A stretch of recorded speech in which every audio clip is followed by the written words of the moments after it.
We've always looked up at the stars with this sense of wonder, right? Space exploration feels like our grandest adventure, the ultimate expression of that human need to see what's over the next hill. It's this powerful, romantic idea. But that idea comes with a very, very unforgiving reality. This one line from JFK just perfectly captured the spirit of the time.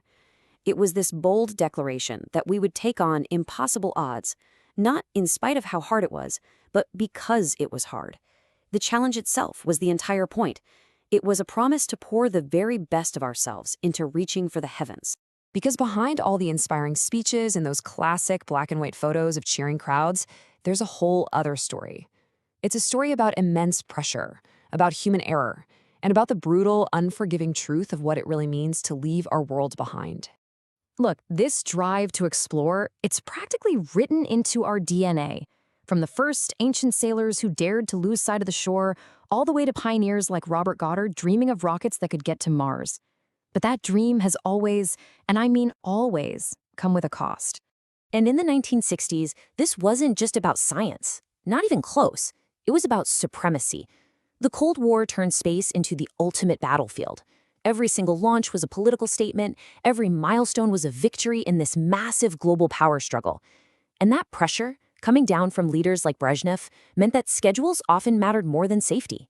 Astronauts' lives were literally gambled for national pride. And that brings us to the absolutely tragic story of Soyuz 1.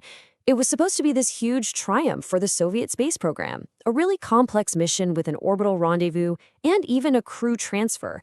Instead, it became one of spaceflight's darkest chapters, a brutal lesson in what happens when ambition just steamrolls caution.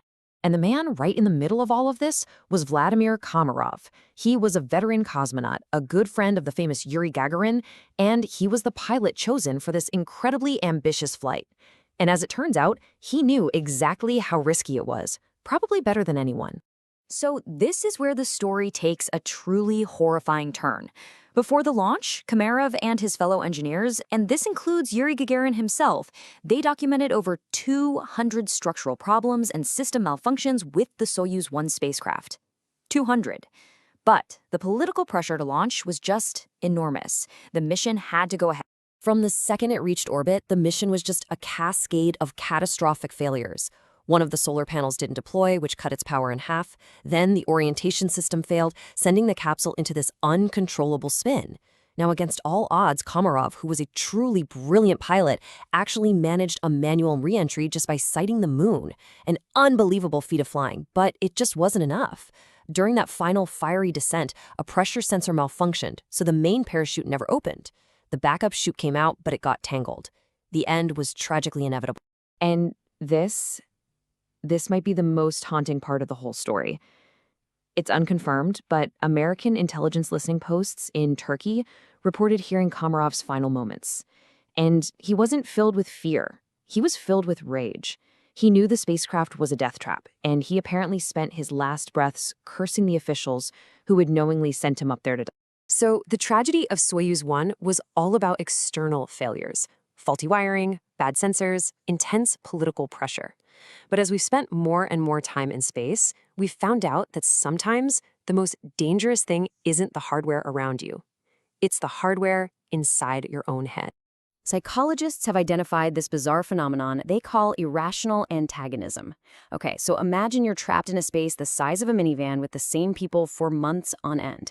After about 6 weeks, your brain can just flip a switch. The way your crewmate chews their food, the sound of their breathing, their snoring, it all becomes this unbearable source of pure rage. Suddenly, the biggest threat to your mission isn't a meteor strike, it's the person sitting 3 feet away. So, how do you cope with that? Well, the cosmonauts on the cramped Mir space station figured out this genius psychological workaround. Instead of turning on each other whenever anything went wrong, they just collectively blamed the faceless, anonymous mission controllers back on Earth. It gave them a common enemy and, amazingly, kept the peace inside that tiny tin can. And this is why picking astronauts is so incredibly difficult. It's less about knowing rocket science and more about just having insane psychological strength. And the tests they use to find these people are, well, they're kind of wild. Japan's space agency makes candidates fold 1,000 paper cranes just to see who can maintain quality when they're bored out of their minds. They'll intentionally serve meals late to see who gets angry. You can literally be rejected for snoring too loud.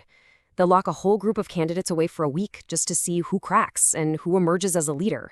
The point is, it's not about being a nice person for an hour-long interview. It's about not driving your crewmates completely insane after a year together in a box. Okay, so let's say your mind can somehow handle all that stress. Well, now your body starts its own quiet rebellion. See, the human body is perfectly adapted for Earth, and the second you take it away from home, it just starts to break down in some really profound ways. In microgravity, your body basically says, hey, I don't need this heavy skeleton anymore. Astronauts can lose up to 20% of their bone mass on a long mission.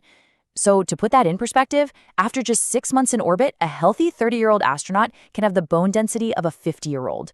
Space literally ages your bones. And then there's the simple act of just staying alive.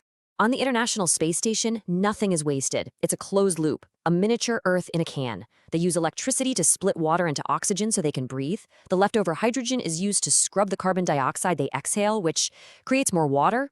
And that water, along with every drop of sweat and, yes, urine, is collected, filtered, and purified into drinking water that's actually cleaner than most of what we drink down here. Every single molecule is precious.